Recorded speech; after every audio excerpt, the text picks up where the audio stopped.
Sidang gugatan citizen lawsuit keaslian ijazah Presiden ke-7 Joko Widodo di Pengadilan Negeri Surakarta kembali ditunda. Sidang yang diagendakan pembuktian ijazah Jokowi batal digelar karena surat bukti yang disampaikan penggugat belum lengkap.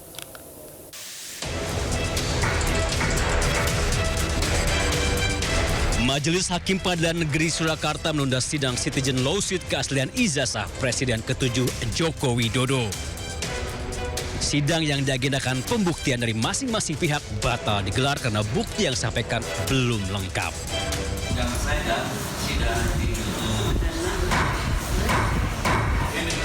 Menurut pengacara penggugat M. Taufik, kuasa hukum Jokowi hanya membawa satu bukti berupa kopi file scan laporan polisi 9 terlapor. Tidak pernah di dalam persidangan hari ini, dan tadi majelis hakim mengatakan kalau sampai tanggal 13 tidak bisa menunjukkan bukti tambahan, artinya memang tidak pernah ada ijazah yang dihadirkan di persidangan. Ya. Sementara itu, kuasa hukum Jokowi telah mengajukan permohonan pinjam pakai barang bukti ijazah Jokowi yang saat ini berada di penyidik Polda Metro Jaya. Intinya bahwa ijazah asli Pak Jokowi, baik itu ijazah sarjana Fakultas Kehutanan UGM, ya, Fakultas Kehutanan UGM maupun SMA Negeri 6 Surakarta, aslinya itu ada di bawah kekuasaan Polda Metro yang telah diserahkan oleh Pak Jokowi pada tanggal 23 Juli. Majelis Hakim menunda sidang hingga 13 Januari 2026. Majelis Hakim juga memberikan kesempatan kepada tergugat maupun penggugat untuk melengkapi bukti surat yang diserahkan. Dari Surakarta, Jawa Tengah, Septiantoro, iNews melaporkan. Partai Demokrat laporkan sejumlah akun media sosial ke Polda Metro Jaya. Keempat media sosial itu diduga unggah kabar bohong tentang Susilo Bambang Yudhoyono yang terlibat isu ijazah palsu Joko Widodo.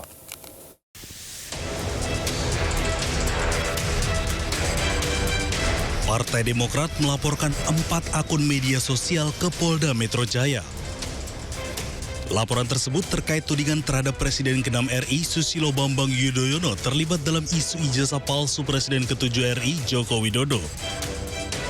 Terkait hal itu, Kabid Humas Polda Metro Jaya, Kombes Pol Budi Hermanto membenarkan bahwa seorang pengacara berinisial M yang melaporkan 4 media sosial yang diduga menyebarkan berita bohong.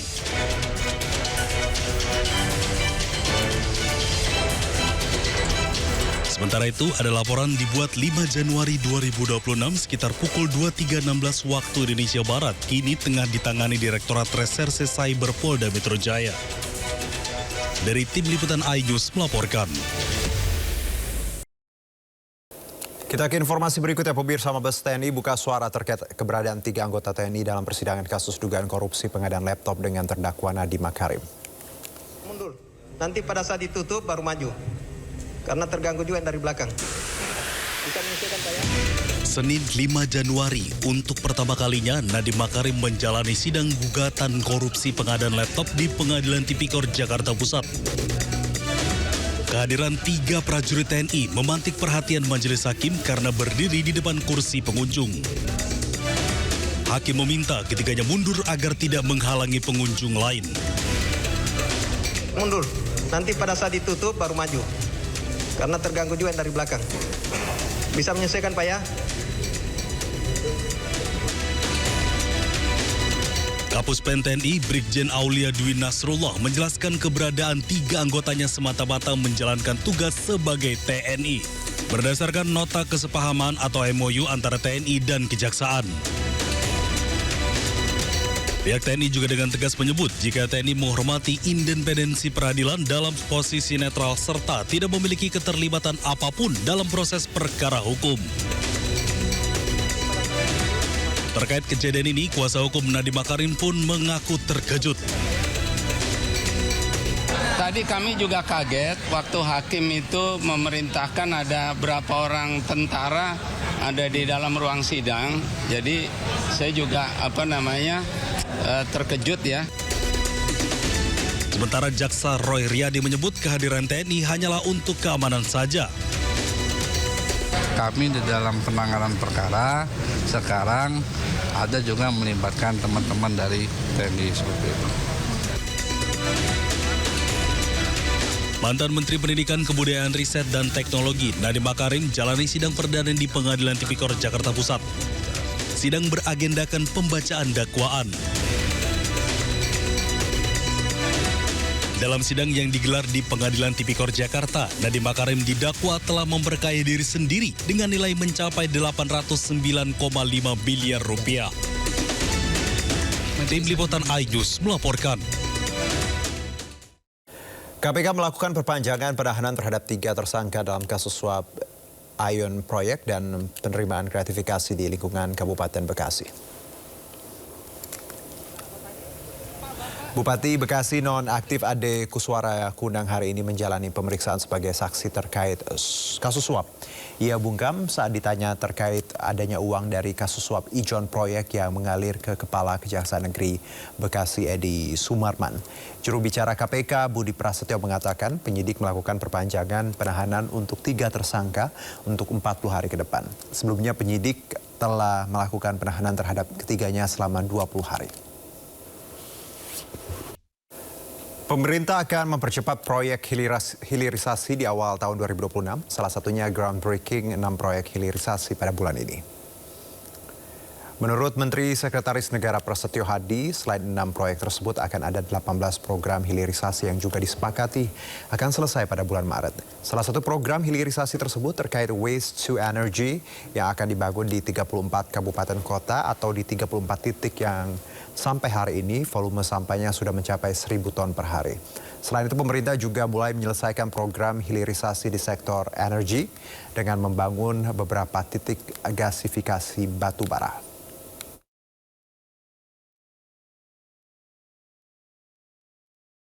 Rencananya akan ada di bulan Januari ada 6 groundbreaking dari program hilirisasi yang kemudian nanti dilanjutkan di bulan Februari dan di bulan Maret untuk menyelesaikan kurang lebih 18 program hilirisasi yang sudah kita sepakati.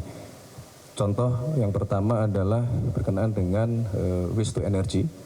Kemudian juga ada beberapa program yang berkenaan dengan energi, ya, pembangunan beberapa titik DME. Kemudian juga ada program-program dari bidang pertanian yang tadi sudah kami sebutkan. Itu adalah salah satu program padat karya, tetapi juga memiliki nilai investasi yang cukup besar.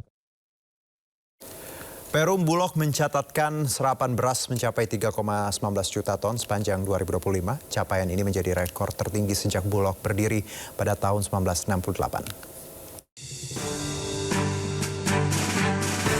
Perum Bulog mencatatkan serapan beras tertinggi sepanjang sejarah di akhir tahun 2025. Total pengadaan setara beras Bulog mencapai 3,19 juta ton dan menjadi rekor tertinggi sejak Bulog berdiri pada tahun 1968. Jumlah ini berasal dari penyerapan 4,53 juta ton gabah kering panen, 6.863 ton gabah kering giling, serta 765.504 ton beras.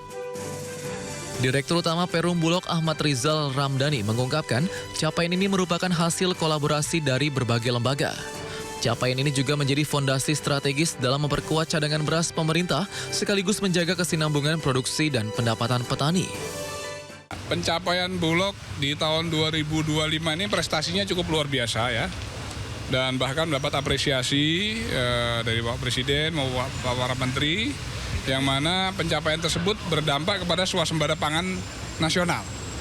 Dan ini disampaikan oleh Bapak Presiden di forum-forum internasional, bahkan maupun lokal. Ini semua tercapai berkat kerja bersama. Selain beras, Bulog juga mencatat pengadaan jagung dalam negeri sebesar 101.968 ton, yang terdiri dari 101.770 ton melalui skema PSO dan 198 ton komersial.